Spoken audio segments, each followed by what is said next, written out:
Hi guys, welcome to the next session of the ongoing practice series for BigWix.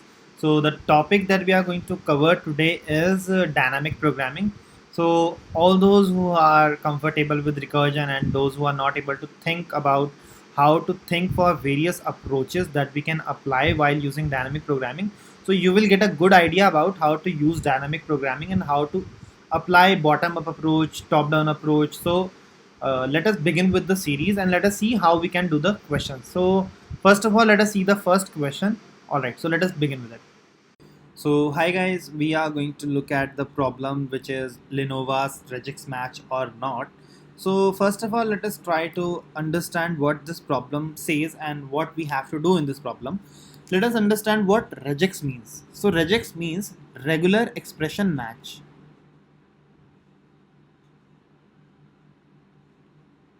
Right, so regex match means a regular expression match. So let us see what the problem is, and you can find it with the same name on hacker blocks as well. So what happens, there is a queen and she has got two strings. One is the string s and the another is the pattern p. What The string s only contains the small case alphabet letters, whereas the pattern can contain the letters. Along with it, it can have the asterisk or the dot, right? So what does these dot and asterisk do? Let us try to visualize that thing and let us see what does that thing means. So for example, let us consider the first case over here. So see, if you are given two strings which are pattern and the string s, so if the characters don't match with each other, so we will print the output as false. But the dot says we can match any single character. We can replace the dot with any single character that we want. All right, so you can see it this way. So if we have the pattern like this, a dot, and we have the string like a b, so yes, this will give us the output true. Why? Because we can replace the dot with any character, so we can replace it with b as well. So these two strings and pattern will match with each other exactly. So now what asterisk means? This means we can match 0 or more preceding elements. It's not necessary to match any character with the asterisk. We can assume that there is no character present. So what does this say? So for example, consider this. If we have the pattern like this and we have the string like this, we can say that b can be present in the string 0 or more than that. So yeah, there is no b which is present, so this is also absolutely fine. So we are getting output true. Consider this pattern and string. So if we have this pattern and this string, so a does not occur over here. So yeah, this will give me false because this we cannot match this string. In this particular case, this is the special case. What happens in this case? If we have a dot before the asterisk, so now what will happen? We can match any number of characters as we may like. So yes, this is going to give us the true output because BCD can be matched with dot and asterisk. So this problem is of a dynamic programming type. So this problem belongs to DP, right? How can we say that this problem belongs to DP? So first of all, let us think about that. So for example, if we have a particular string like A, B, C, D, E, and we have a pattern, it can be anything, A, B, star, C, D. So if I can say that for this particular index I which is present in the string, and for this particular index j which is present inside this pattern, if I can say this string matches with this pattern till the jth position, the ith character, the string till ith character matches with the pattern till jth character. So every time whenever I will come to figure out whether this particular string matches with this particular smaller pattern or not, every time the answer will remain same. So yes, this problem can be solved via DP because the problems, when the problems remain same, so what I'll do, I'll memorize the answer for this particular I and this particular j, and I can say yes if someone asks me, so I'll simply return the answer. I don't have to recalculate it. So that's why this problem belongs to DP, and we are having two parameters in this, I and j. So I will say that this problem belongs to 2D DP, two-dimensional DP, because the output depends on two states, I and j. If we have the answer for particular I and j, so I am good to go. So all right, now let us figure out what the recurrence relation will be, or what the DP states would be if I want to fill this particular array. So see, the empty string is going to match with the empty string for sure, because if there is no string present inside the pattern, there is no string present inside the string. So I'll say yeah, that's an absolute match. All right, so now let us begin with the comparison. So before comparing or before filling out this particular table, let us see a few examples which will help us to realize what should be the recurrence relation. And this is how you should proceed while you are solving a DP problem. For example, consider that if we have A, C, B star and we have A, C, it's possible that I am going to compare this particular jth index with this particular ith index. So I'll say I character and this is the j character of the pattern, right? So if we are trying to match this string and the pattern, so what will happen? So yeah, I can say that if B is present 0 or more than that, so that's absolutely fine for me. So if I will consider that B is not present at any number of times, so I can say, yeah, this string will match this pattern. So how can I figure out where the answer for this particular pattern is going to be? How can I figure that out? So see, if we are on this particular pattern and the jth is the character which we are on, so what I'll check whether this smaller pattern matches with this entire string or not. So this index is currently j, and we will check for j minus 2, and the ith iterator will remain on its position. So what we are checking, if we are trying to fill the answer for any particular I comma jth cell, right? We are trying to figure out whether this ith character matches with this particular jth character or not. So what we have figured out, the first case is you need to check whether this j minus 2th character matches with this ith character position or not, right? So this string matches with this smaller pattern or not. So we can figure out that from this particular point. So I have seen that this could be the one possible case, right? So first case could be this. Now what about the other cases that we might face over this iteration? So let us see those cases as well. It's possible that you have compared these two pattern and this particular pattern with this particular string. It's possible the next character could turn out to be B. Now what will you do? You are on this particular index j and this ith index. Now if you are going to check whether this smaller string matches with this complete string or not, so you can obviously see that the answer is going to be false. The table is also going to show the answer false for it, because we have already figured out the smaller cells answer in this particular DP array, because we are iterating the jth index towards the end of the pattern, and I also keeps on increasing. So we must have figured out all the answer for the smaller patterns. So yes, I can say this string does not match. So now what? Now how should I proceed, and how should I be able to tell whether the pattern matches with the string or not? So this is what comes into the picture, and this is what you need to realize while comparing the pattern and the string.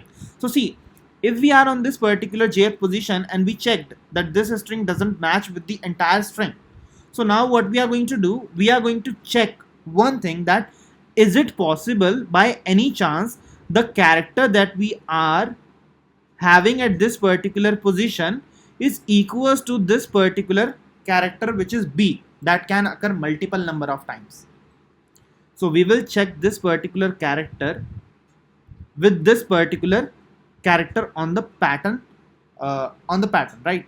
So if these two character matches with each other, so yeah, then I can say yes, we can match this entire string, right? So now how can I get the answer to match this entire string?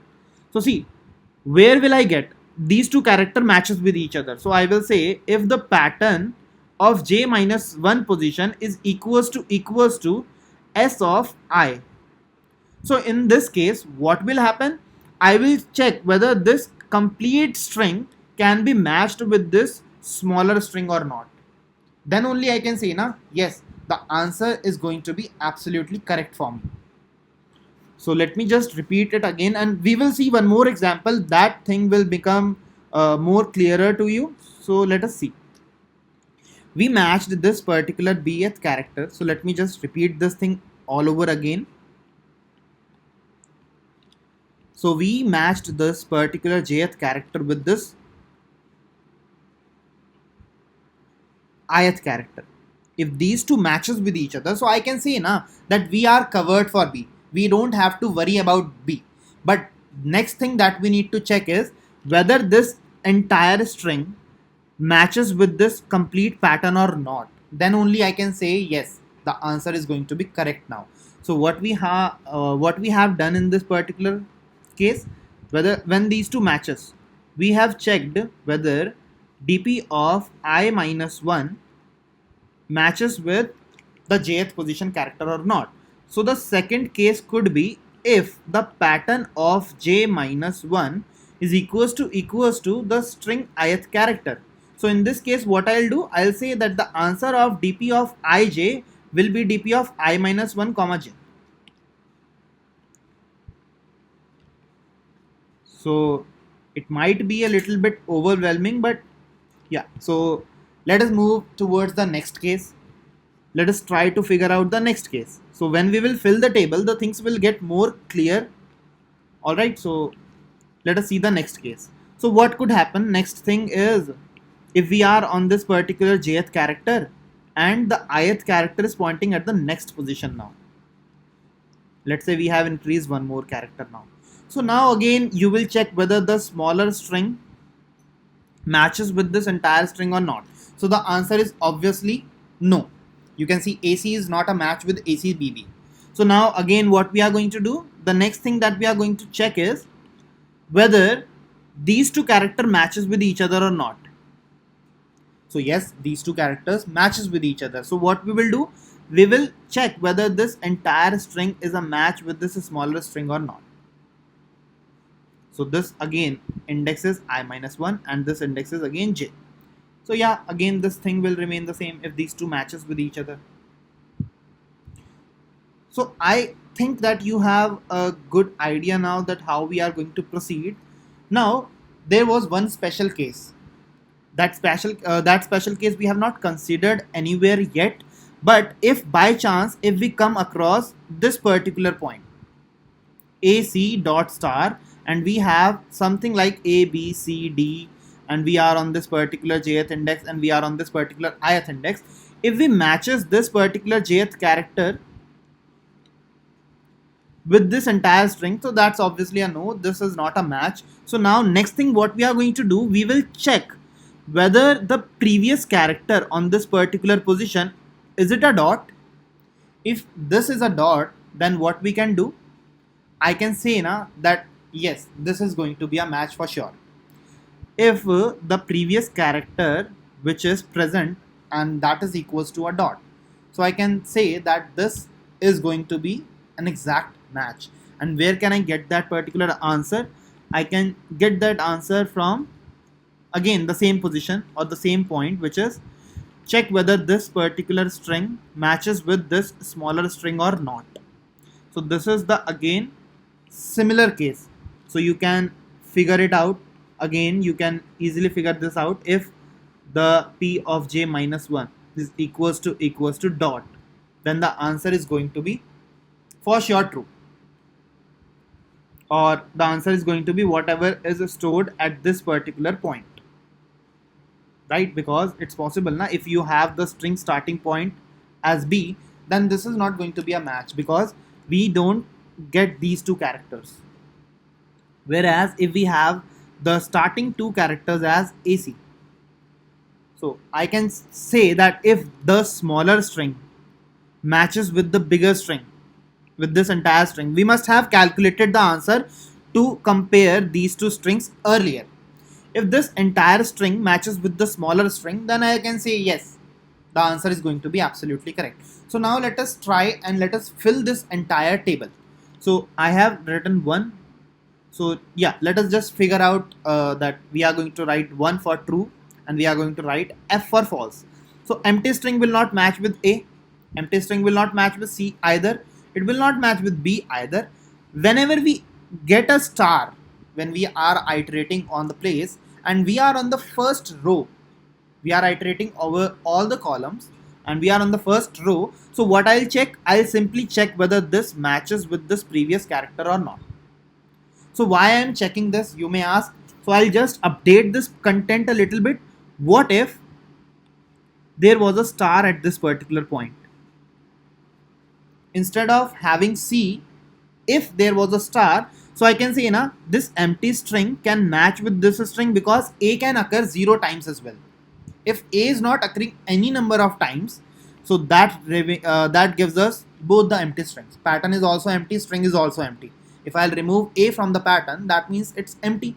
So in that case, we will update it with 1.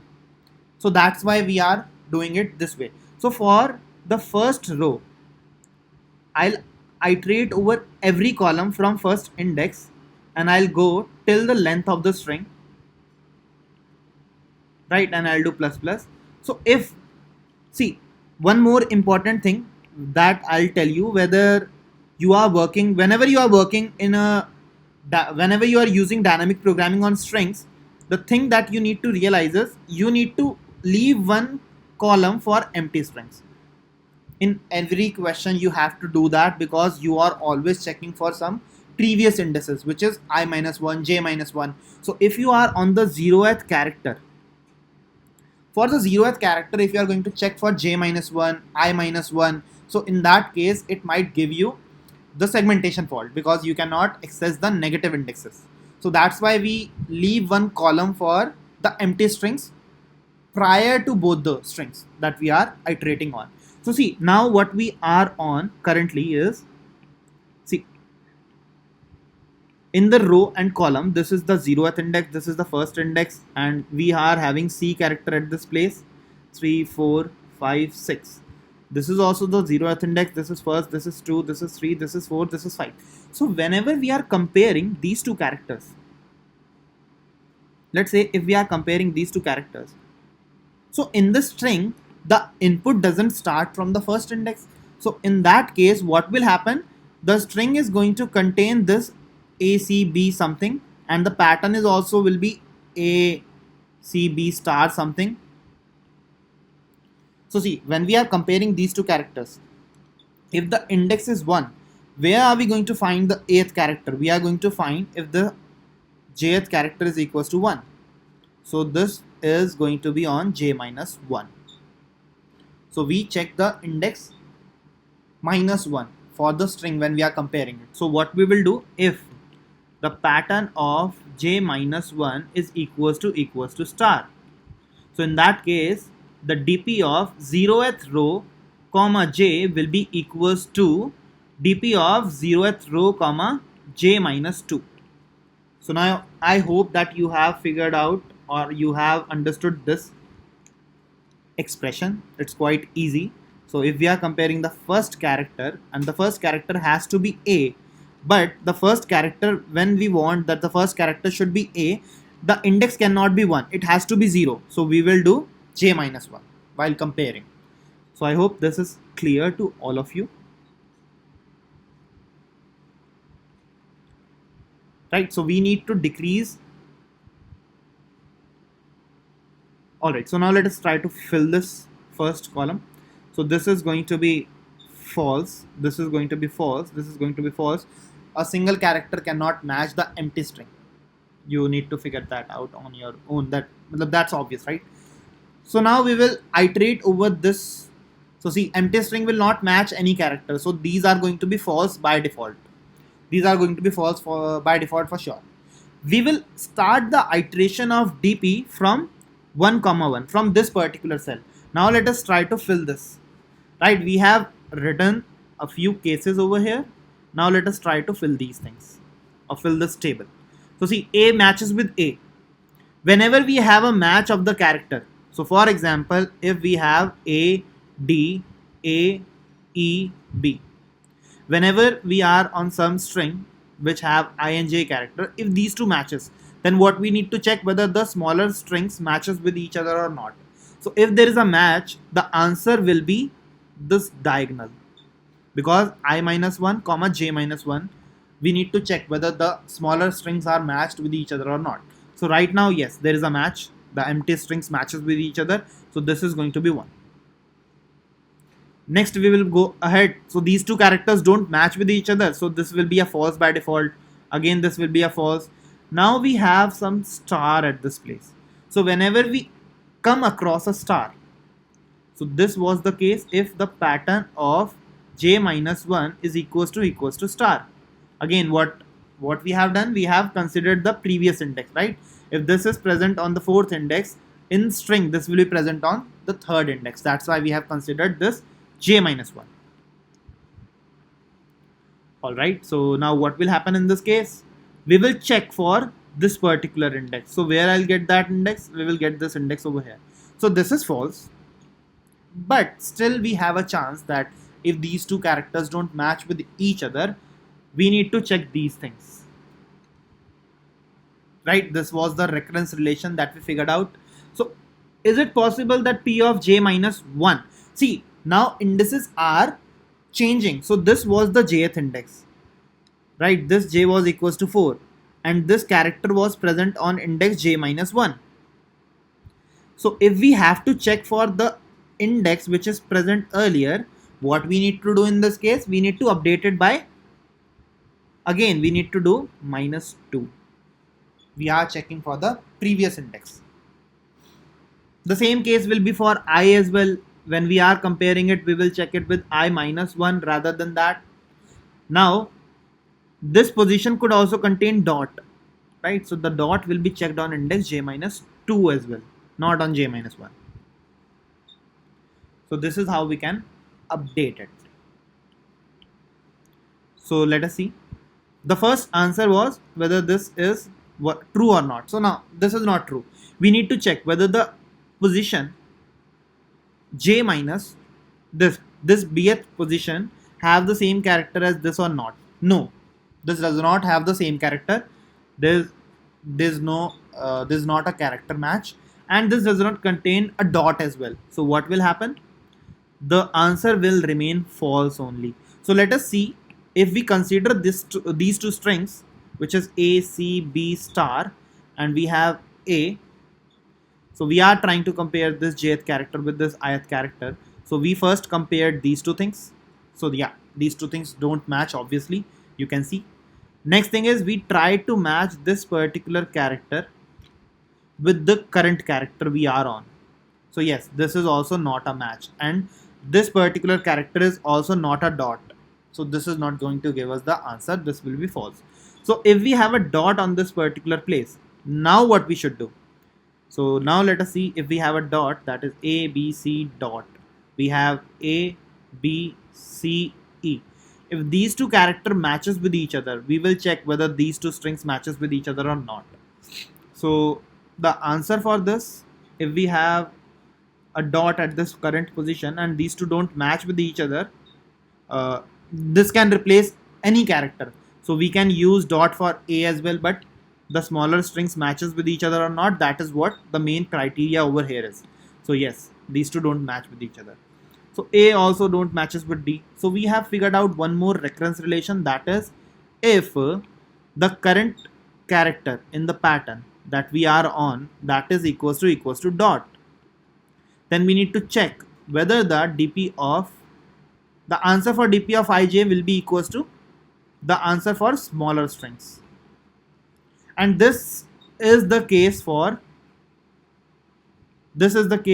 if s of I minus 1 is equals to pattern of j minus 1. If both the character matches with each other, or if it's a dot, then we have to do the same thing, right?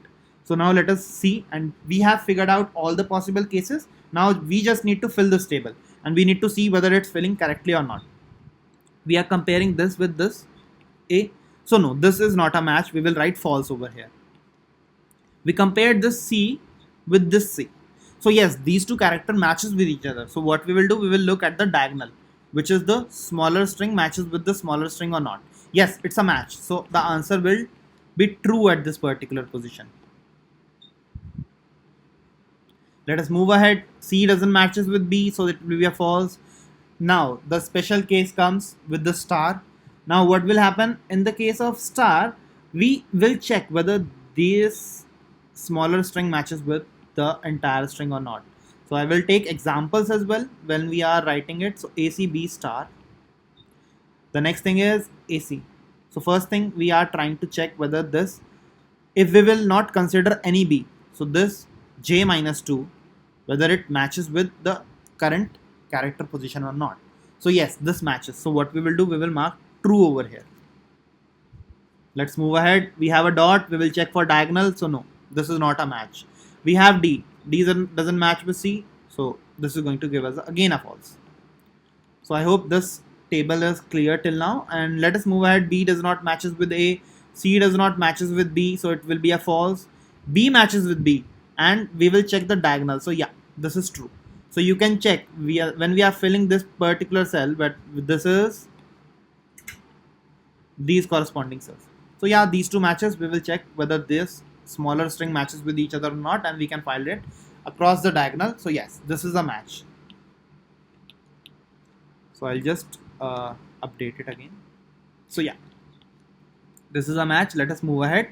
Now again we have the special case when we have a star with us. So now see, when we have a star, the string that we have with us now is ACB, and the pattern that we have with us is ACB star. So J is pointing at this index, I is pointing at this index. We will check whether these two smaller strings matches with each other or not. No, this is not a match. AC doesn't matches with ACB. We will check the current character that we are on, whether this matches this J minus 1 character or not in the pattern. Yes, this is a match. Now what we will do, we will check whether this entire string matches with this particular string or not. Sorry, not this complete string. Whether this complete string of pattern matches with this smaller string or not. Next thing we are going to look at this. So yes, where we can find it, we can find it at the position above. Yes, there is a match. So this will be a true. So you can see it on your own. Yes, if there is a match, we can replace B any number of times. So this is going to give us the correct answer, which is true. So yeah, we are getting the answer true. So I hope this is clear now, right? So let us move ahead. So there's a dot. So we will check diagonal. So this is going to be true, but D doesn't matches with D. So this is going to be a false. Next we check with A and B. So this is going to be a false. B and C doesn't matches. B and B does match if the two character matches with each other. So we will look on to the diagonal. So this is going to be false. Again we have a star. So see, when we have a star this time, now the string updates. Now the string becomes this. The pattern remains the same as it was earlier. We have looked at this particular case earlier as well. So we are on the index I. We checked it with the J minus 2. This smaller string doesn't match with this complete string when we are removing all the B's. No, this is not a match. Next thing what we do, we check, is it possible to match this smaller string with this entire string, because these two characters are same and we can replace it as many times as we want, right? So B can be put on any number of times, but we need to check the earlier string that we checked. You must have remembered with the star that we were checking that the string was this and the pattern was this. This was the string, this was the pattern. So yes, this turned out to be true. So yeah, where we can get the answer, we can find the answer above, because the character on the current cell matches with the character which is present one index before, which is how many times this particular character can repeat. So that is going to be true. If there is a dot, we will check for diagonal. So this will be true. B and D doesn't matches, it will be a false. Let's write, this will be a false, this will be a false. B and D doesn't matches, this will be a false. Again, let us see the string. Now we have the string as A, C, B, B, D, and we have the pattern as, pattern is now A, C, B star. So this is the ith index, this is the jth index. We check this complete string with this smaller string. So this is not a match. So this will not give us the correct answer. The next thing that we are going to do is we need to check whether the current cell contains the character which is present one step before or not. No, this does not contain it. So that's why this answer is not possible, because we can have continuous B. It's not possible to have some other character. If we want to match this string, we need some character D.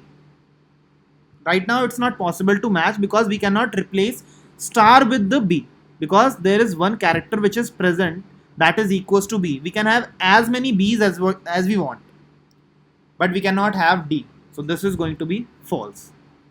Why? Because the character doesn't match. So if the character does not match, we will not go inside, and neither this contains dot at this place. If there would have been a dot, we will see that this string can match this string, and yes, we can replace dot with any character that we want. So yeah, there is not a dot and there is not a match of the character as well. So we will not mark it as true. Next thing is we have a dot, we will check diagonal. So yeah, this is true. So now we come on to the last index, that is this. This D matches with this D. We will check the diagonal. This is true. So the final answer will be stored on the index 5, 6. So we have the string as A, C, B, D, BBD, A, C, BBD. And we have the pattern as A, C, B star dot D. So what is the length of this string? The length of this string is 5. What is the length of this string? The length of this string is equals to 6. So the final answer will be stored on DP of 5, 6. So we can find the final answer from this particular point. Alright, so I hope this thing is clear to you, and you must be having the knowledge that you need to write the code. You have the logic. Now what you need to do, you just need to convert it to the code. So let us see the coding part now. Alright, so let us write the code over here. So see, what we need to do, we need to have a boolean array of dp, and let's create it of size something like this, and we will mark every index false by default. So every index is having a value false by default. You can use memset if you want, or you can write it this way. The next thing is initialize the row, or we can say initialize the 0th row. So for that, what we will do, we will iterate over the columns. For j is equals to 1, and we can say that dp of 0, 0 is true. So you can write 1 instead of true, that will also work. So we will calculate the length as well. The length of the string is n, and the length of the pattern p is m. So we will iterate over this length and we will move forward. Right, so what we will do, if at any particular j minus 1 index, if I find this star, so the answer is going to be dp of I comma j would be equals to dp of I is initially 0, right, because we are iterating over the 0th. So this is going to be j minus 2. So we have initialized the 0th row. The next thing that we are going to do is we are going to iterate over the 2D DP array.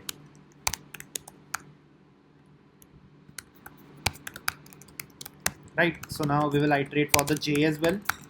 So for j is equals to 1, j is less than equals to m, and j plus plus. Alright, yeah. So you can see we are iterating from this particular point only, because we have initialized these cells. We have filled the value for these. By default, every cell is 0, so we don't have to write 0 at these places. And we have initialized this row. So now we will start from this particular point, which is 1, 1. Alright, so the rows are defined by I. We will have the string at that place. So now let us see what are the possible cases. We can have p of j minus 1 equals to star, else if, so let's not write it star first, we will write if it's possible to have p of j minus 1 equals to s of j minus 1. or it's also possible to have p of j minus 1 as equals to dot. So in this case, what will happen? dp of I comma j will be equal to dp of I minus 1 comma j minus 1. This is what we figured out. So let me just replace it. So see what we were doing. If by chance you find the character at the current place, which is this position is, again I'm telling you, this position is 4, but we will find it at j minus 1 because the index for star, you can see this is 0 1 2 3. The index for the star is going to be j minus 1 because we have taken one index which is 0 and we have considered it as a empty character. That's why. So see, if we are trying to match this particular character with this particular character, so we will look for diagonal answer. Whatever the answer stored at the diagonal, that will be my answer. So we have replaced it, and same is the case for dot as well. So we have replaced that thing as well. Else, if it's possible to have a star on its current place, so we have seen that the answer could be either this or we need to check for this. So we will write these things as it is. It's possible that the answer of current dp of ij could be dp of I comma j minus 2, or if it's possible that this is not the case, this turned out to be false, we can assign it, it doesn't matter, right? So what we were doing is, this could be the possible answer, we need to check this answer for sure, right? No matter what, the character matches the previous character of the string or not, whatever is the case, this could be the possible answer, so we will store it on its current position. Now the next thing is, if p of j minus 2, if it's equals to s of I minus 1, this is the current character, because when we are comparing the current character, sorry, this will be s of I minus 1, not j minus 1. So when we are comparing that, the current character is equals to one character which is present before the star, or it's also possible that the p of j minus 2 is going to be equals to dot. In that case, what I can say that the dp of ij will be equals to the current value. It is possible na, that this must have updated the dp of ij as true. I will not write it as dp of I minus 1 comma j. I will not write it directly. Why? Because it's possible that we have initialized it with the value true earlier.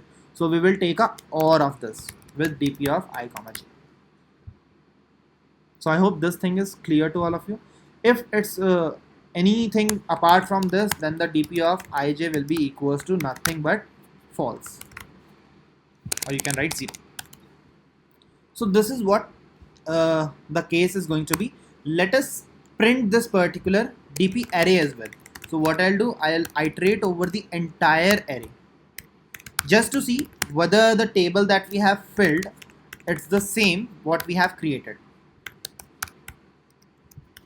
Just to verify your code, you can also print the dp table, and you will be able to figure out if at any point by chance you have done some mistake.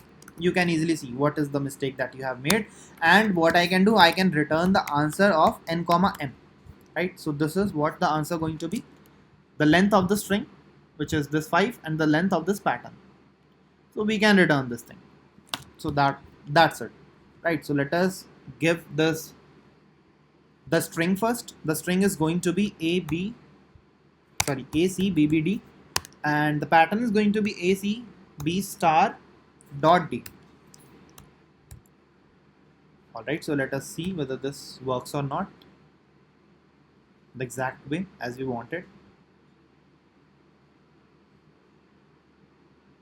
All right, sorry, so we have to run it from the terminal. So it is going to be test a c b b d, and we have a c b star dot d. So you can see we are getting the table as we have filled, so you can compare it. So the table that we have, so you can see on the second last row we have true true false at the end.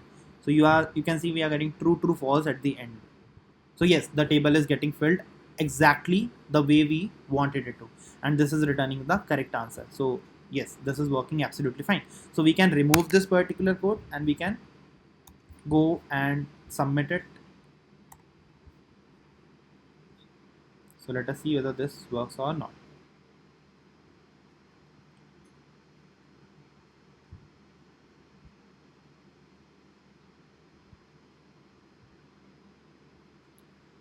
Alright, so there is one wrong answer. Let us see what is the wrong answer and why this is giving us the wrong answer. So we can figure that out easily. So let us see over here. So all right, let us see what the problem is. So yeah, oh, this is the issue. We have to iterate till m, not n, because the length of the string p is equals to m, not n. So let us submit it again over here.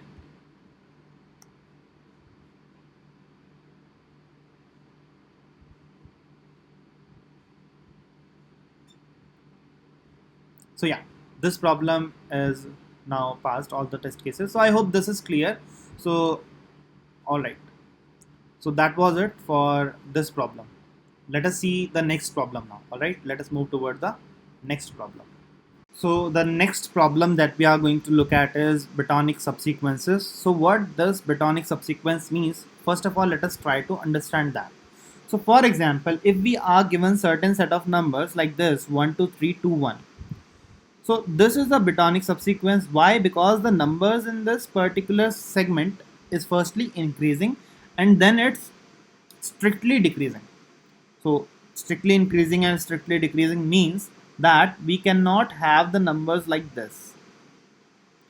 Now this number is getting repeated. So that's why this is not a Botonic subsequence. We want strictly increasing and strictly decreasing numbers. So this problem is very easy to visualize, right? So I think you must have all figured out the solution for this problem. So this problem can be considered into one segment of DP that is called as bidirectional DP, bidirectional dynamic programming.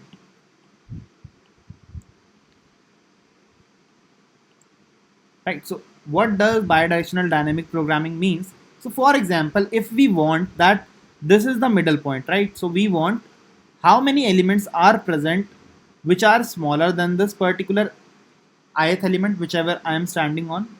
Let's say this is the ith element, and how many elements are there in the right part which are smaller than the current element. So we need all the smaller elements in the left part and all the smaller elements in the right part, including the current element.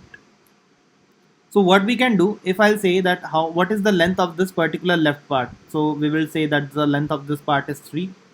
What is the length of this right part? The length of this right part is 3. So how can I get the answer of the overall length? So I can say now that is nothing but left plus right minus 1. This is going to be the length of this particular subsequence, so that is going to be 5. This is not the subsequence. So at any point which I am currently standing on, let's say my Botonic subsequence can start from this particular index and it might go till this particular index.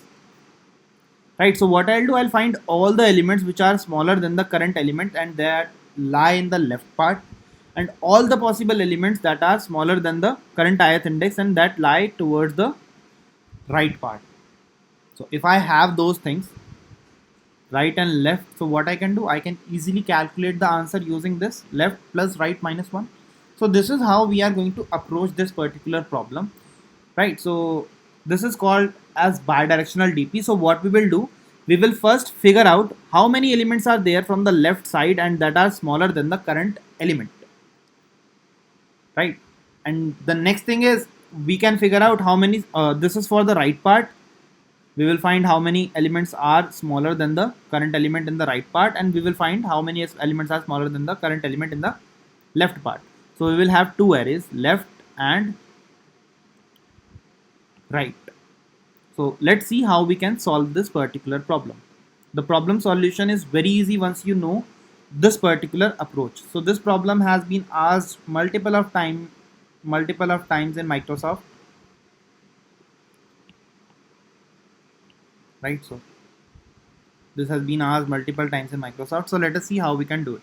So see, what is the length of this particular segment? The length of this particular segment is going to be nothing but 1, right? Because we are including the current element as well. So if you will talk about this particular segment, we have included 3 as well. So how many elements lie towards the left part of this particular point? So there is 1. That is the number itself. Now if I'll consider this particular element, so what I'll do, I will start the iteration and I will iterate over the entire smaller array. So let's say if this is the ith index, so what I'll do, for every ith index, we will have an iteration that will start from 0th index and that will go till less than I. So if at any point I find out the number is having the smaller value than the current value, so what I can say, I can update the length by the length of this jth index. So the value on the jth index. So I can say that if this is the array A, the value on the jth index, if this is less than the value of the ith index.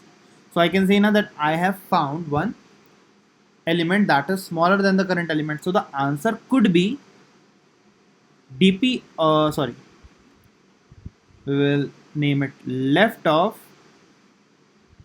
j plus 1, right? So because we have found one thing, so that becomes equals to 2. So as we will proceed, the things will get more clearer to you. So if we are on this particular index I, so see, if we start from j equals to 0 and we will iterate from 0 till I minus 1, so see, this first index is smaller than the 5. So what we will do, yes, if we will include this particular index and we will consider only these 2 elements, leaving all the other elements, so the length is now going to be equals to 2. So one of the option is equals to 2. Now the j will move one step ahead, j will become equals to 1. So if we will consider these elements and along with it, if I'll consider this element, the current element, so the length is going to be this particular element's value plus 1, which is equals to 3. So we will fill the maximum of these two, which is 3. So you can see that yes, the longest length, which is having the strictly increasing subsequence in the left part, is equals to 3 for this particular thing, right? 135 is having the length 3. So if we will consider this particular ith index, so I'll iterate from this 0th index till I minus 1. So the current index value, if it's smaller than the ith value, so what we will do, we will update the value. So you can see that this is having the maximum value, so eventually we'll have 4 over here. Now the things will change when we will move ahead. So suppose that we are on the index 4. Now we will iterate from this particular point. So yeah, one can make a left subsequence with the 4 because it is having the value which is less than 4. So what is the length of this particular segment? If we will consider these two, the length is going to be 2. Right, so that turns out to be left of j plus 1, right, because j is currently on index 0. So now we will move one step ahead. So now j will be equals to 1. So again, the jth index element is smaller than the ith index element. So yes, we will see that if we add 1 to this particular index value, so the value will turn out to be 3. So we can take maximum of these two. So the answer is going to be 3 at this point. 5 is not smaller than 4, 7 is not smaller than 4, so we will skip these two. So the maximum of these two will be the value at this particular point. So the answer is going to be 3. So yes, if you will consider 1, 3 and 4, you will have the length of 3, and yes, this is the increasing subsequence of the left part. So this is what we are going to do for every element. For 3, if we will consider, there is only one thing, that is the value 1 that is smaller than this, because this is equals to, and we don't consider value which are equals to. So the length of this particular segment is going to be 2 in the left part. Similarly for 5, we will have the maximum length as 4. Why? Because this is having the value which is smaller than 5 and the maximum value is stored at this position only. You can see that 3 stores 2 and 1 stores 1. So this is not going to create the maximum length. So the answer for this particular point is going to be 4. Similarly, we will do it for second as well. So there is only one number which is smaller than 2, which is 1, and the answer is going to be 2 at this particular point. Right, for 6, there are many numbers. So we have 5, we have this 5. So we will iterate over all these numbers and we will see whichever element is having the smaller value than 6 and the bucket of that particular smaller value plus 1. Whichever element has that value maximum, we will fill it over here. So it will turn out to be 5. Now what we can do, we can do this for the right part as well. We have filled it for the left part. We can do it for the right part as well. So I'll just write the array again over here. So see, there is length of 1 when we will start from the right side. So the rightmost element will have the segment length equals to 1. So if we will start from this particular point, which is this index, ith index, and we will search for the smaller elements, I will not get any element which is smaller than the current element. So the answer is going to be 1 if we will consider this 2 itself. So is there any element which is smaller than this 2 in the right part? No. Then what is the length of the current segment? Length of the current segment is going to be 1 because we will consider the 2 as well. For 5 it's going to be 2. Why? We will consider that we have find one element which is smaller than 5 and the value at this current position is equals to 1. So 1 plus 1 is going to be 2 and there is no other element which is smaller than 5. So the segment will give me answer 2. And similarly for 3 we can iterate and we can iterate in the right part, right? So we will be iterating towards the right part. So to iterate, we will start from I is equals to n minus 2 and till the time I is greater than equals to 0, we will keep on iterating. And at any time, for every index I, what we will do? We will have a loop of j that starts from I plus 1 and that goes till n, less than n, right? If we are talking about this ith index, we will iterate over the right part of this particular index. So this index is going to be I plus 1. Alright, so we will find if at any point of time we find that if a of I is greater than a of j, so we will figure out whatever the maximum of right of current index j plus 1 or the previous answer. We can take one value that is x and we can find the answer, maximum of these two. So let us see how we can fill it. So we have this 3, we find 1 2 which is smaller than this. What we will do, we can update its value to 2. Yes, if you we will talk about this particular segment 3526. So you can see we have the length of 2 that is strictly decreasing. Again now 4 we will do it. So the 4, when we are talking about 4, so what we will do, we will iterate over the left part again. So let me just clear it little bit. So we will iterate over the right part. So you can see the 3 is having the value which is smaller than 4 and it is having the maximum value out of all the value possible which are smaller than 4. So this will contain 3. Similarly for 7 we will do, for 7 we can see that the maximum length is going to be 4. Why?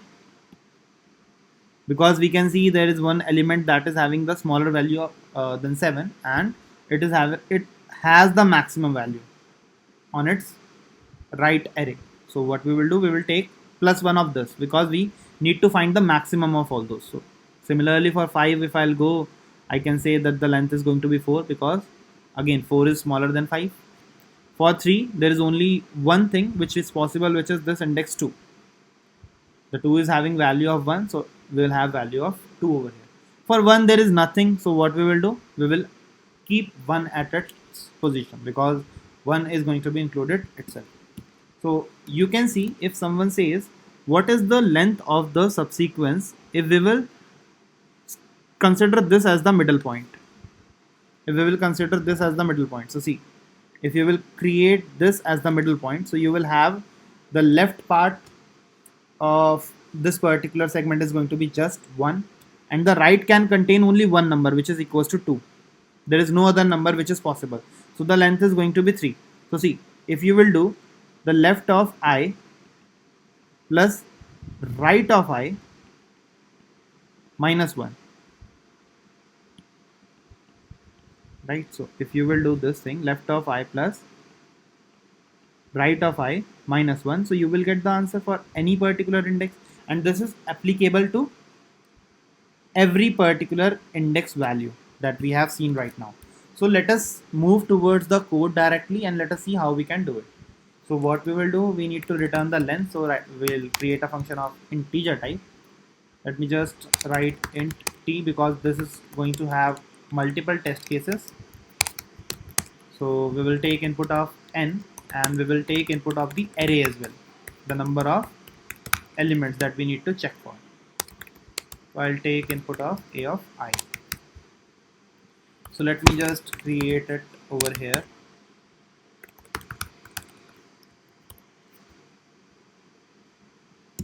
So for this particular array, I'll call the solve function and we will print it.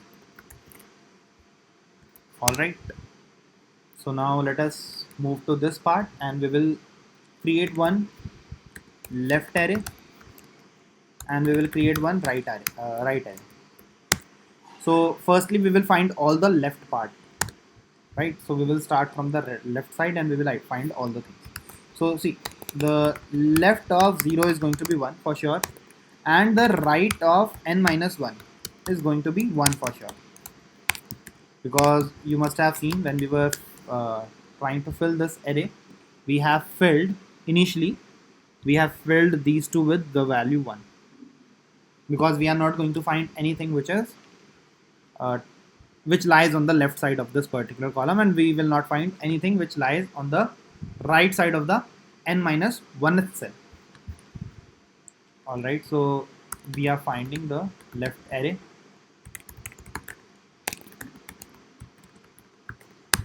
So what we will do, we will start the iteration from 1th index and I will do it till n minus 1th index. So next thing that we need to do is, for every index I, we need a loop that starts from 0 and it goes till I, less than I.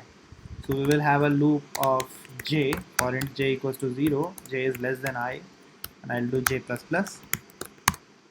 So if at any point I find out that if a of I is greater than a of j, so in this case what should I do? By default the answer could be equals to 1. So let's say that the value x is equals to 1. If at all we don't find any number which is greater than the current element, the answer is going to be 1. So in that case, at the ith index we will fit x.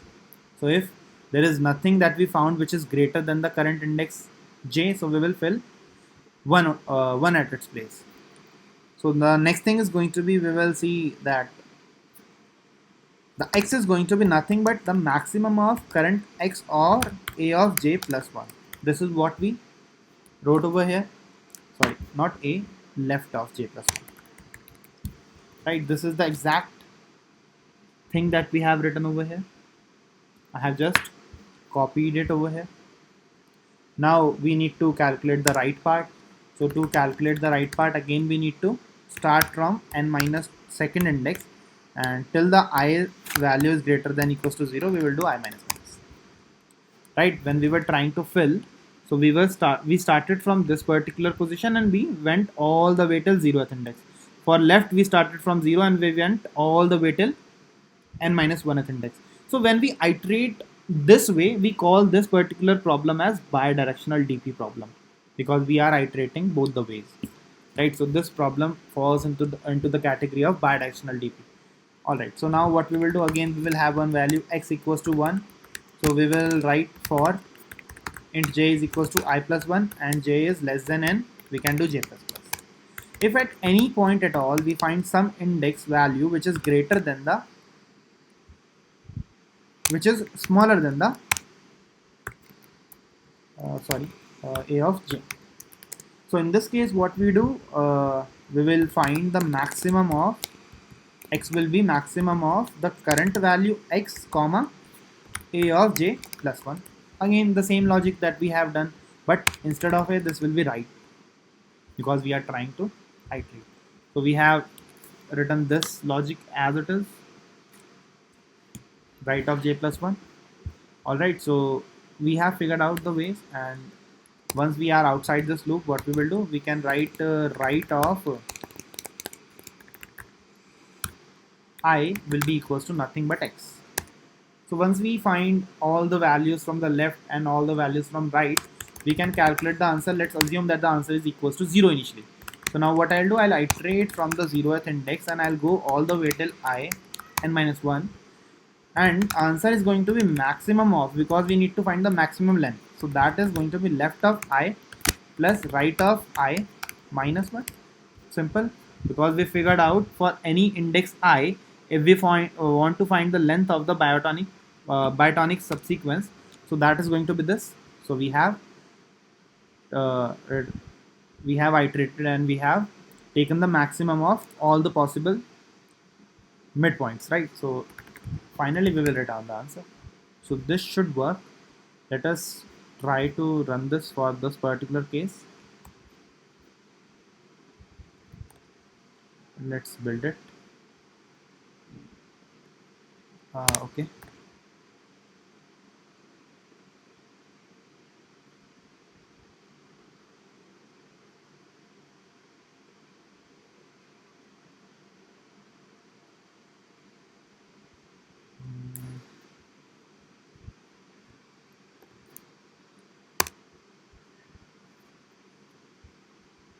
Yeah, it's built now.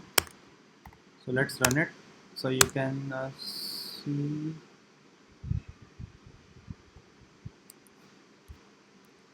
Oh, sorry, we have not taken the input of t. That's why it gave us the wrong answer. Let me just build it again, because we need this t as well so that it should work properly. Now let's run it again. So you can see the answer is 7 and the answer is 8. So this is giving us the correct answer, because yeah, the output is also 7 in. So let us see whether this gets submitted or not.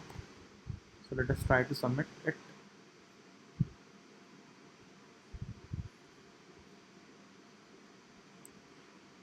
So yes, this is working absolutely fine. So I hope the subsequences problem is clear to all of you and you know what the Batonic subsequences. One more thing that is left over here is, what is the time complexity of this particular problem? The time complexity of this particular problem is going to be n square. Why? Because for every index I, you can see for every index I, we are iterating for n minus 1 times. At max it can go till n minus 1. So this turns out to be n square time complexity. What is the space complexity of this problem? That space complexity is going to be O of n. This is the time complexity. Space complexity is going to be O of n, big O of n. Why? Because we have created two arrays of the size n. That's why. So alright, so let's move on towards the next problem. Okay. So the next problem or the question that we are going to look at is a new superhero. So this is also a very good problem, right? So if you are confused about how to find different palindromes in a string, how to figure out what all possible palindromes could exist in a string or not, so that is one of the, again, most common question that could be asked from you in your interview. So let us see how we can do this particular problem. So first of all, let us understand what the problem says. So problem says that we are given a string s and we need to find all the possible palindromic substrings. So in this case, the output is going to be equals to 5, because the possible strings could be these, which are palindromes. So a character in itself is a palindrome. We can say that the palindrome can be of length 1 or greater than that. So yes. So let us see or figure out what should be the recurrence relation for this particular problem is. So I can see now that this problem is of dynamic programming again. Why? Because suppose that if we have some string a b c d e, and if I'll talk about these particular indices, if we have the total palindromic strings, which I know that lies between this interval, this is going to remain same every time. So I can say, yeah, this is the palindromic substring, and this is how we can figure out that this problem is going to be of dynamic programming, because if someone asks me what is the answer for this particular range, it will remain same. So I can use dynamic programming. Again, this is of 2DDP, because the answer or uniqueness of the answer depends on two arguments, which is I and j. So that's why this problem belongs to 2DDP. So see, we can say for sure that if we want to check whether the given string is a palindromic substring or not for a given particular string. Whether it's a palindromic substring or not, we can say that if these two characters matches with each other. So I can write if the string ith character is equals to the string jth character, and the smaller substring is also a palindrome, that is from index I plus 1 to j minus 1, sorry. If these two characters are equal, ith character and jth character, and dp of I plus 1 comma j minus 1, this is also true, then I can say yes, the string is going to be a palindromic string, right? So we can say it this way. So this is the basic thing that you need to figure out at this particular place. So whenever you are thinking about the problems, when we are approaching it via DP, we need to figure out a recurrence relation or the uniqueness for the particular state, that the answer is going to be unique for all the possible cases if I'll consider this. So see, I can fill this as 1 1 1. Why? Because every single character, when I is equals to j, that means we have only one character. So when I is equals to 0 and j is equals to 0 in the given string, when I is equals to 0 and j is also equals to 0, so I can say now this is going to be a palindromic substring. So I will fill 1. So for I equals to 1 and j equals to 1, this is also going to be a string, palindromic string. This is also, and this also will be a palindromic substring. So I have filled all these particular positions with 1. These are going to be 0. Why? Because we cannot have a value of j which is greater than I. I am assuming j will be greater than I. Right? Then only we can check now for a particular j can be greater than or equals to I. So j can lie ahead of I, but j cannot lie behind I. So that's why these all will be 0. Now we need to figure out how to fill these particular positions. So see, in these particular position, the j and I, right? So if I'll talk about this particular position, if I'll talk about this particular position, if I'll talk about this particular position, here the difference between j and I, this is going to be equals to 1. You can easily see that if I'll write down the indices. So in this particular case, we are not going to take one empty space, because we can see that we will be able to work without that as well. So here the value of n, which is the length of the string, it is going to be 4. The length of the string is 4, nothing else. Alright, so you can see that the indices of j lies over here and the I lies over here. So if we will talk about this particular cell, the difference of I and j is 1. If we will talk about this particular cell, this difference is also 1, and this is also equals to 1. So this is one diagonal, right? So we need to iterate diagonally, because we have figured out all the possible substrings of length 1. Then we will move towards length 2, because see, then we will move towards the length 3, then we will move towards the length 4. Right, this is how we are going to fill this DP array. Now the thing is why we are doing it, right? So see, if you want to tell whether the given string, which is of length 2, whether it's a palindromic substring or not, or for better understanding, let us say ABC, whether the given string of length 3, whether it's a palindromic substring or not, we need to know all the possible smaller strings, whether they are palindrome or not. So if we are talking about the length 2, so we should be having the prior answer for the smaller substrings. Then only we can compute the answer for bigger substring. That's what the basic catch in this particular question is. You should be able to figure out how to iterate over the DP array. Right, this is where we are moving diagonally. Alright. So this is how we are going to fill this particular array. So I hope the gist of the problem is clear to you, that what we have to do and how we will do it. So we will see it very soon. So let us see again this particular problem. So we have figured out this particular case. if s of I is equals to s of j, then the answer is going to be this, right? The next thing comes into the picture is this. We need to fill this particular cell. So I and j are having the difference which is equals to 1. So how can we fill this particular thing? So you can easily tell me what will be the answer for this particular point. So for 0 comma 1, when I is equals to 0 and j is equals to 1, so what we need to check, that if see at this particular position I can say now that we are on index I comma I plus 1, this is also index I comma I plus 1, I plus 1 is 2, this is also index, this is I2 and this is I3. So if s of I, this is equals to s of I plus 1, so in this case I can say that this string of length 1 is going to be a palindromic substring. So see, if this is equals to this, so we can say this is a palindromic substring. So we will fill this out manually, right? Before moving towards the rest of the diagonal, we can fill this out manually as well. So what I can do, I can iterate over the entire range of I. From I is equals to 0, I can go till I is less than n, I will go I plus plus. So here what I can figure out is if s of I, so we can see what the range of I could be in this particular problem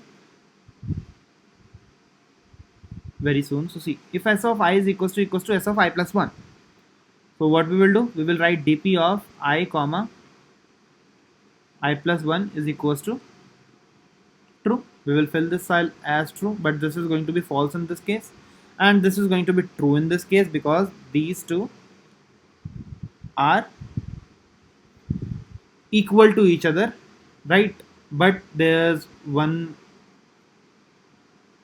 important thing that we have not seen at this particular point. So when we are talking about this particular position,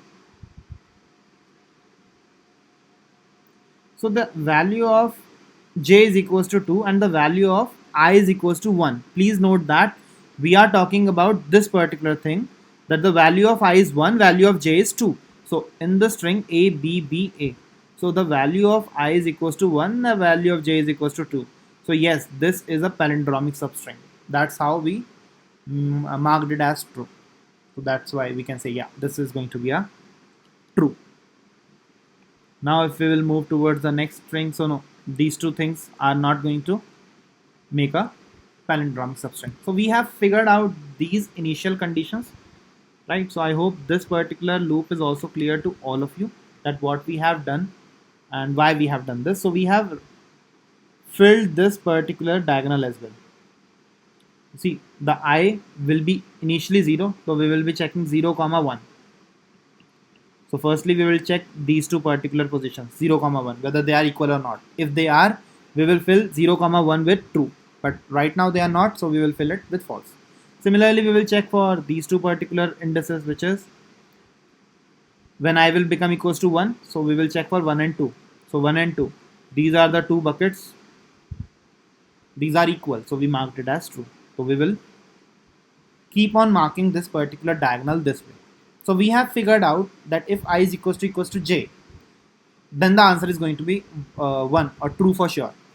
But if we are talking about the diagonal, which is this particular diagonal that is having the difference between I and j equals to 1, then we can do it this way.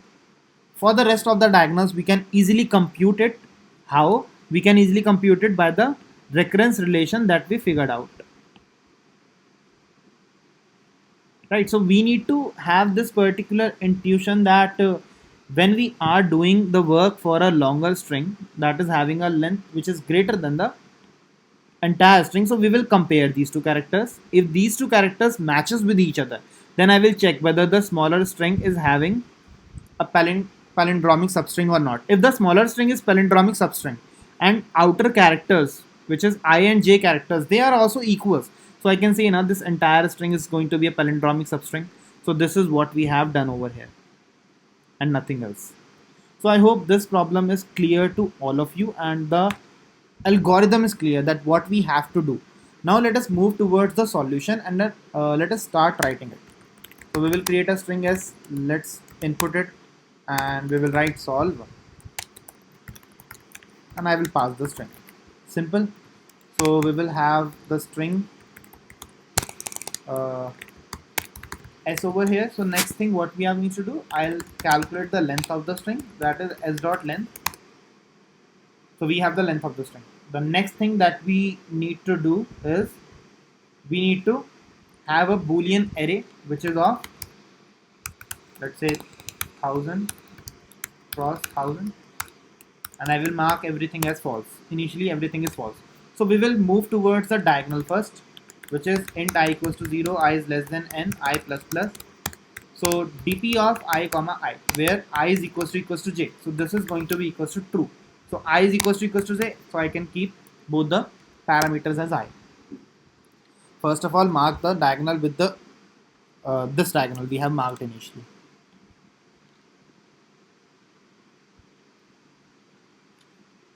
The next thing is to mark this particular diagonal with the difference 1. So this is the loop which we have already written over here. So let us do that thing as well. For int I equals to 0, I is less than n, I plus plus. So I can write if s of I is equals to s of I plus 1. So we will not go till n, we will go till n minus 1. So you can figure that thing out here. See, we have started the value of I from 0. This last index is n minus 1, right? Because array starts with 0 indexing. Now, till where are we moving? We are moving only till n minus 2. We are not exceeding that because the last cell we will get is this particular cell. So we will go till n minus 2 and we will not overshoot it. So if these two are equal, so what I can say that dp of I comma I plus 1 is nothing but true. Right, so we have figured out these things. Next thing is to iterate over these things diagonally. See how we can iterate over these things diagonally. How many diagonals are left now? We need to find those diagonals. How many diagonals are left? So this is true and this is false. So we need to iterate over this diagonal now. So the diagonal, every diagonal will start with the value I is equals to 0, and I can say that this diagonal starts from the index 2. Every time this is going to start from index 2. Why? Because we have already filled these two particular indices. So the diagonal will start from 2. So I can write a loop for int d is equals to 2 and d is less than n, and we can write d plus plus. Alright.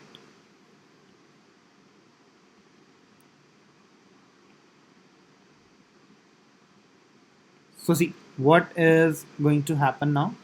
We have started from the index, this particular index, right? If we want to go towards this particular index, let's say this index is r comma c. If we want to move towards this index, we can do r plus plus comma c plus plus, and we will move towards the same particular link of this particular diagonal, the linked diagonal cell, the cell which is linked to this particular diagonal.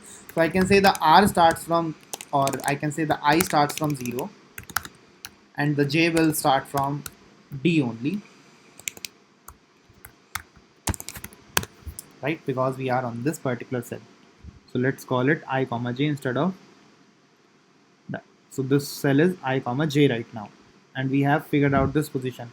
So now what this tells us, that we are on the index 0 and j is on the index 2. So if we will talk about this particular string, we are I is on the index 0 and j is on the index 2. So are these two or we can we tell whether this string is a palindromic substring or not? Yes, we can tell it. How? Because if I'll compare these two characters are not equals to each other, which was the first condition that we have to check. So this condition is not getting satisfied, so this is going to be false. So firstly we will move towards the diagonal. So what I can say, while j is less than n, so we can do I plus plus and j plus plus. So this is how we can move diagonally, right? So I will also get updated and j will also get updated. So we will move towards this diagonal. So the j should not exceed these columns, right? There are total n columns. The last column is having the value equals to 3, the n is equals to 4. So we should not, the j should not become equals to n. Till then only we have that particular diagonal. So we will move towards this diagonal and we will check this particular condition. So what I can do, if the s of I is equals to s of j. In this particular case, what should I do? I should check if the dp of I plus 1 comma j minus 1. If this is also true, then I can say na dp of I comma j is going to be true. Else I can say dp of I comma j is going to be false. So see what I have done over here. So we have compared these two characters. If these two characters are equal and the smaller string is also a palindromic substring, so I can say this entire string is a palindromic substring. So if the I is pointing at this index, j is pointing at this index. So I is equals to 0, j is equals to 4. Oh sorry, 3. So we compared these two characters. These two characters are equal. So we checked for the smaller string. So for I is equals to 1 and j is equals to 2. So is this a string a palindromic substring? So where will I find it?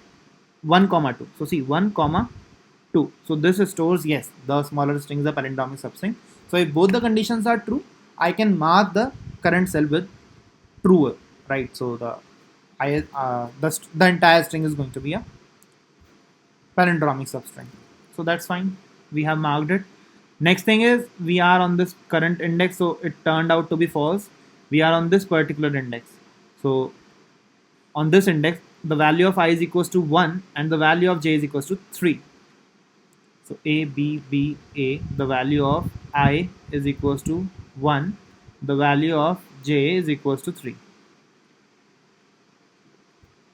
So no, this is not a palindromic substring, so it will be false over here.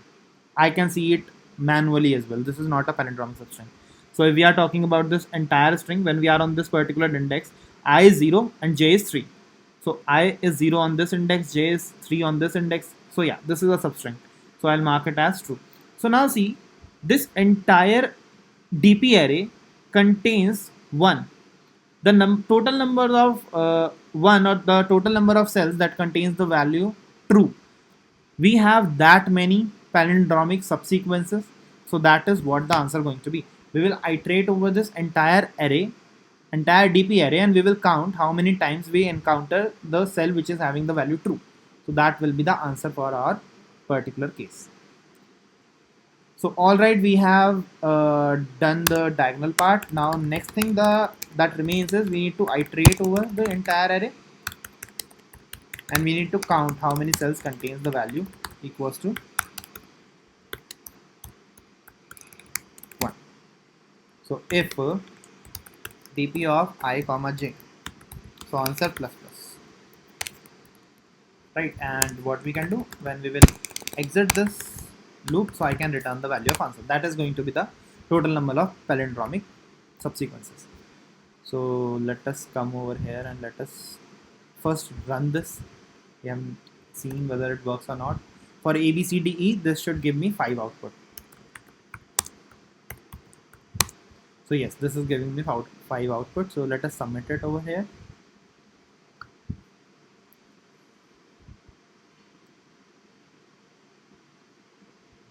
So yes, the problem got submitted.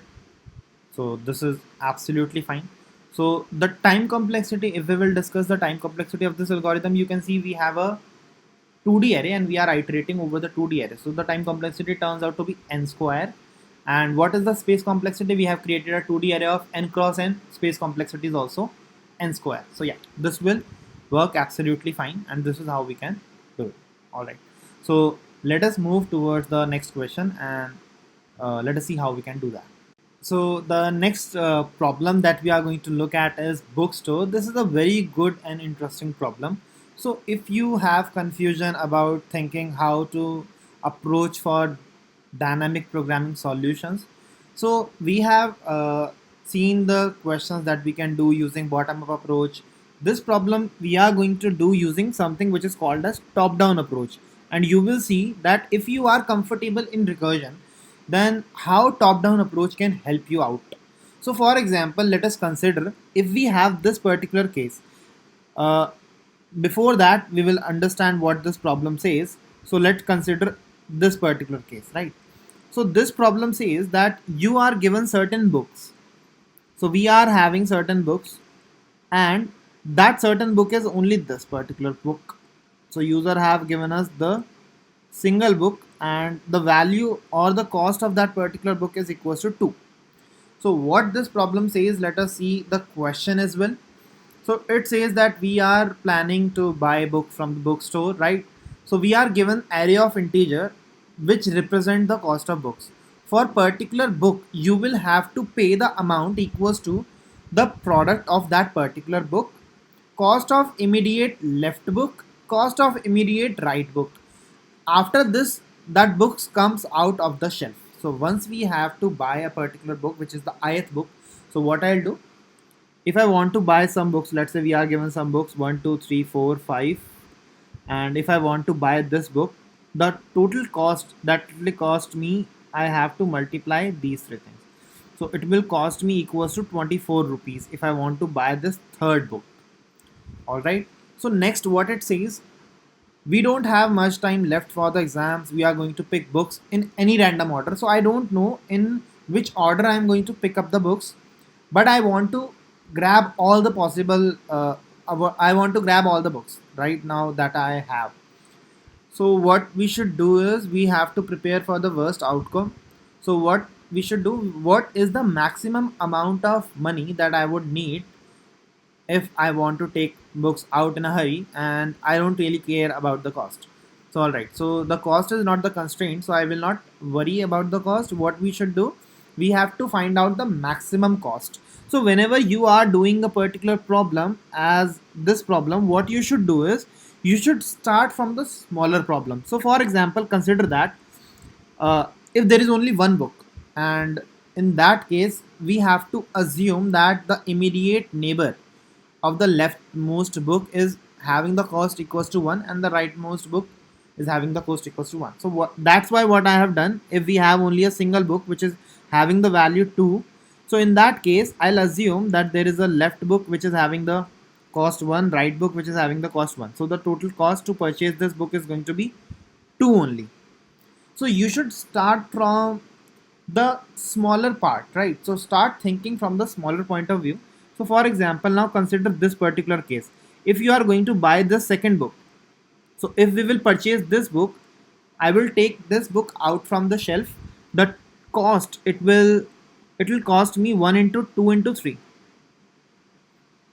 So I'll ask the recursion to tell me the answer for this smaller problem. So the recursion is going to tell me that the answer to purchase this particular book is going to be 3. So this turns out to be 9. So the total answer for purchasing this particular book is going to be 9. And if I purchase this particular book, then what will be the cost? Let us see that as well. So it will cost me 2 into 3 into 1 to purchase the book third first. So this will give me cost 3. Next, I will buy 1 to 1 because we will get only these 3 uh, books now, right? So these are the books which remained, only this particular book. So to purchase this book, the cost will be 2. So it turns out to be 8. What is the maximum cost? The maximum cost is 9. So the answer for this particular problem is going to be 9. Alright, so I hope that the problem is clear to you, that what we have to do. And you have figured out, or basically we have seen this particular thing, that when we want to find what is the maximum cost that is going to cost us, we need to sell every particular book in that particular range. So I'll sell this book as well, I'll sell this book as well. I will not go towards the rightmost point because there won't be any book towards right of it. I have added one towards the leftmost and the rightmost book, so that I should be able to figure out what the cost should be. Now for example, if we will purchase this particular book 3, so we will be left with only 2 books. So in this case, left will be this and right will be equals to this. So in this case, right minus left, this will be less than equals to 1. So whenever this particular case occurs, then we cannot calculate the cost of the book. So I have figured out one base case. Whenever right minus left, because right is having the greater index, right minus left, whenever this becomes less than equals to 1, then I cannot purchase any book. So I have to return 0 in this particular case. So we have seen that we will need two iterators left and right, because we need to find the answer for this particular case. So let's say this is equals to something index 0, and this is equals to some index, let's say index. We will figure out what this value should be. Now we need to iterate from left plus 1, and we need to go all over till less than right. We will not go till right. And every index that I am on will become the pivot.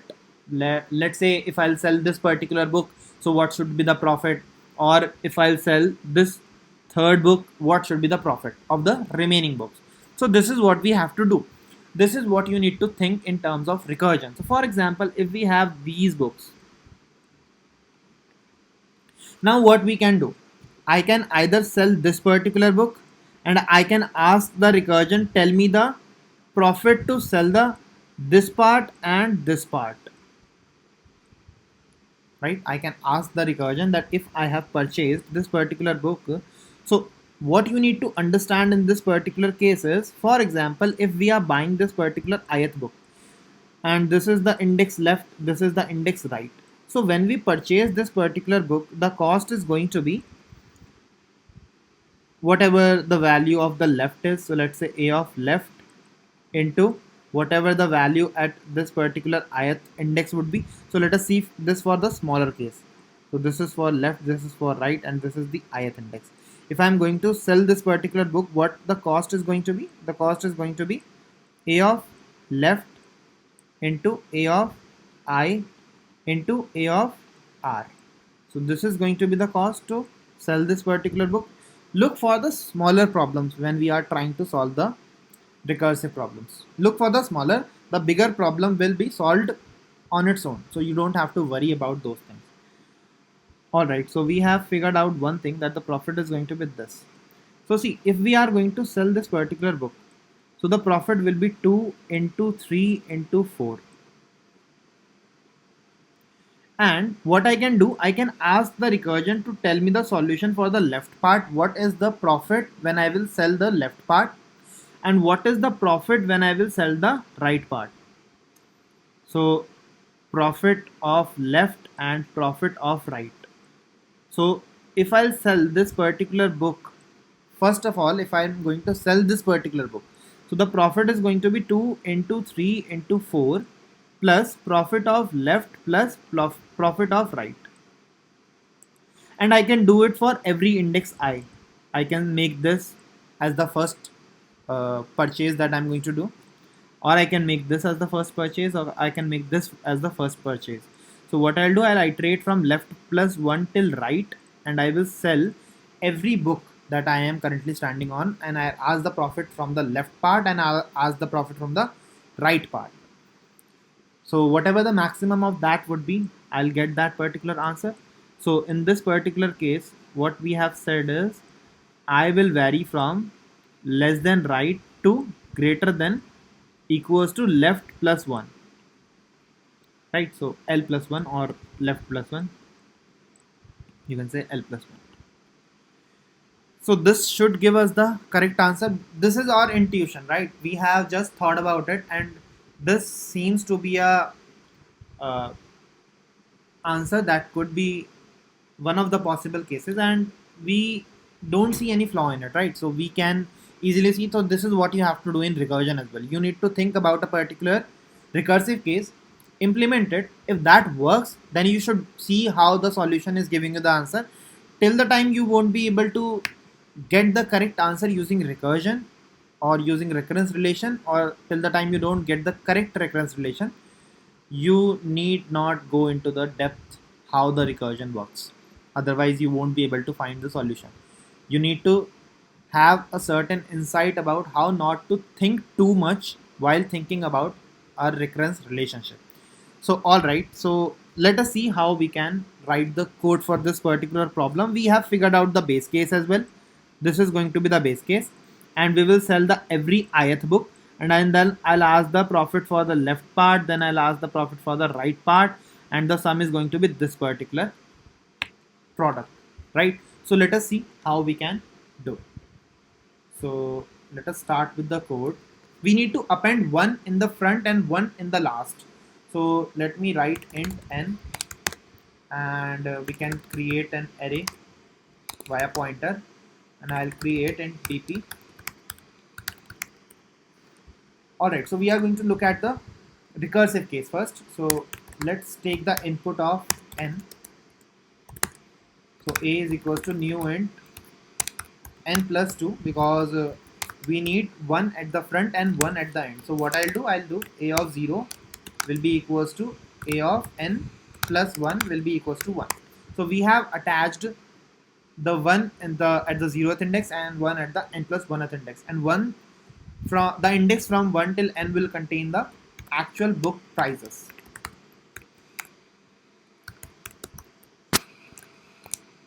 I is less than equals to n, and I can do I plus plus. We can do cin a of I. So we have created the array absolutely fine. That this was the array, and this was the possible. If you are given 2, 3, 4 books, we need to append one at the front and one at the end. So let us write the base case without thinking anything. So the base case is going to be if we say right minus left. If this is less than equals to 1, then the answer is going to be 0. So we can return 0. What is the recursive case? What we need to do is we need to start the pivot point. Let's say I'll say this is the pivot point. Pivot point starts from left plus 1 and it goes till less than right, and I'll do pivot plus plus. So what we can do, we can find the answer is going to be the maximum of all the possible answer. So let's say I'll initialize it with 0 and I'll say answer comma. What is the answer to sell a particular book which I am currently standing on?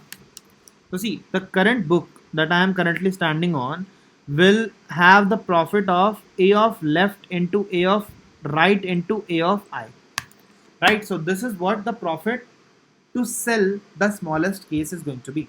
So we will do the profit is going to be a of left into a of I into a of right.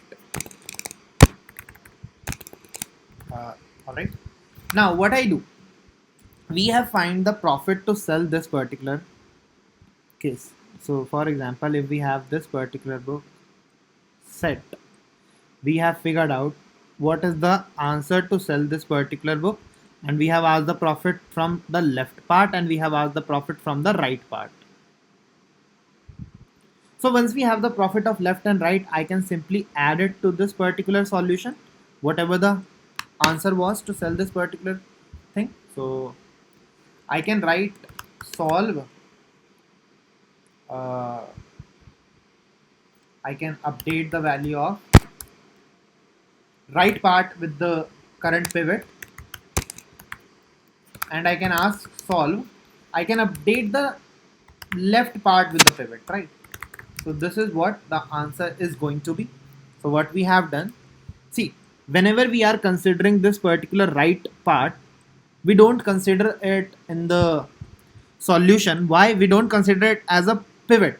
So for example, if you want to find the profit to sell this particular book set, so what we do, we have considered this right as the 3 now, and the left is the same which it was earlier. Why? Because we need to find the answer to this particular solution. We don't consider the rightmost part, right? We don't consider the rightmost part as the pivot in this particular case. Pivot won't be this particular point. Pivot will be only this. There we have only one option which can be pivot, which is left plus 1. So let me just write it again. So for better understanding, this is the ith index. If you want to find the profit to sell this particular book, so you need this particular index as well. So if you are going to sell this particular book and you will make this as the pivot that you are going to sell this book, so the profit is going to be, in this case, the left will be this and right will be this. So the profit is going to be 1 into 2 into 3. So that's why what we have done, instead of passing I minus 1 as the right point, we have passed it as the right itself. So I hope you get it why we have passed it as the pivot and not pivot minus 1 when we are considering about the left part of the particular book that we are going to purchase. And similar is the for the right part. So when we are moving towards the right part, so we want to find the profit of selling this particular book. So the profit of selling this particular book is going to be 3 into 4 into 1. So that's why what we have done, we have considered this also as the left part, because the pivot always starts from left plus 1. So this thing is never going to be a pivot in this case. So pivot also always starts from left plus 1 and it goes till less than right. This will also never be our pivot. This will also never be our pivot. We have only one possible option and we need the profit to sell it, and that profit is nothing but the index I that we are going to sell. The index I starts from left plus 1, right? So the left is currently this particular book which we have already sold, and if we want to find the profit, that is nothing but A of left into A of right into the ith index. So that is what we have done. If we want to find the profit, we have multiplied it left into ith index into right, and we have asked the recursion to tell me the profit to sell the left part, and we have asked the recursion to tell me the profit to sell the right part. So this is what the recursive case is going to be. Now it becomes very easy to apply dynamic programming to this particular point. So our answer depends on two parameters, that is left and right. So what we do, whenever we are returning the answer, the first thing is to memorize that particular answer before returning it. Before returning the answer, store it, and before calculating the answer, check whether you have already calculated it or not. If you have already calculated it, so we will return that from this particular point only, because if I know, so for example, if this would have been the case like this, 1 2 3 4 5 1. So if I'm selling this particular ith book right now, so I'll ask the recursion to tell me the profit of this particular part, and I'm going to ask the recursion to tell me the profit of 4 5 1, this particular part. This is the right part, this is the left part. This will again get divided into two different parts. So the part would be, let's say if I'm selling this ith book right now, so it will be 1 2 3 and it will be 3 4. So we cannot sell this particular book, the profit is going to be 0 in this particular case. So if by any chance my left and right turns out to be same, like we have already written the base condition for this particular case, so the base case will return 0 every time the difference between these two becomes less than equals to 1. Alright, so if I'll ask the recursion to tell me the profit of this particular part, so the profit is going to be nothing but multiplication of these two. So the profit is 6. So when I'll ask the recursion to tell me the profit of this particular part or this particular part, so this will give me 0 because the difference between left and right is nothing but 0. So the total profit, which is the maximum profit to sell this particular smaller part, this is nothing but 6. So what we have done, this index is going to be 0 and 3 is on the index 2. So if I know what is the profit of selling what is the maximum profit to sell books from, if the left is having the index 0 and right is having the index 2, so I know the profit is 6 and it will remain 6 anyway. If you will make a different call and if you will come to this particular situation, then also the answer is going to be 6. So we need to stop calling the function again and again for this particular call. So I know that the answer to sell this particular combination is going to be, for this particular what is the profit, 2 into 3 into 4, and the left side gave me the profit which is 6, the right side gave me the profit which is 0. So the profit to sell this particular set of books, this is nothing but 24 plus 630, right? To sell this part, the profit is going to be 30. If by any chance we come across again the same value of left, which is 0, and the same value of right, which is 3, the answer is going to be same. So that's what we have done. For every left comma right part, we have stored the answer, and before calculating the answer for any particular index, if I already have that answer, I will simply return that answer. So that is what we have done. Let us see whether this works right now or not. So left is going to be 0. The right part is going to be n plus 1, because we have the last index which is having the value 1 on n plus 1. We have updated it here as well. Right, so let us see whether this gives us the correct answer or not. You have to think it in this way only. Alright, so this is pivot.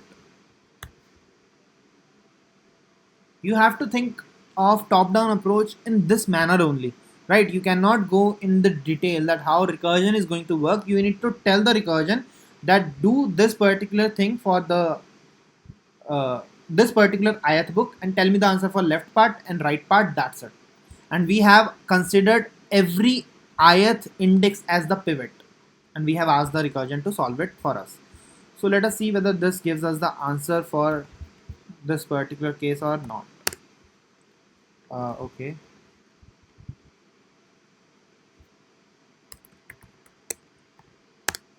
So this is giving us answer which is 0. Why? Because we have not set the DP array with the -1 yet. So we will have to set this to -1. So the memset is the function through which we can do it easily. So most probably if you are working with DP, so make sure that you need to enter that correctly. So yes, this is giving us the correct answer, right? So let us copy paste this code and let us see whether this works over here or not.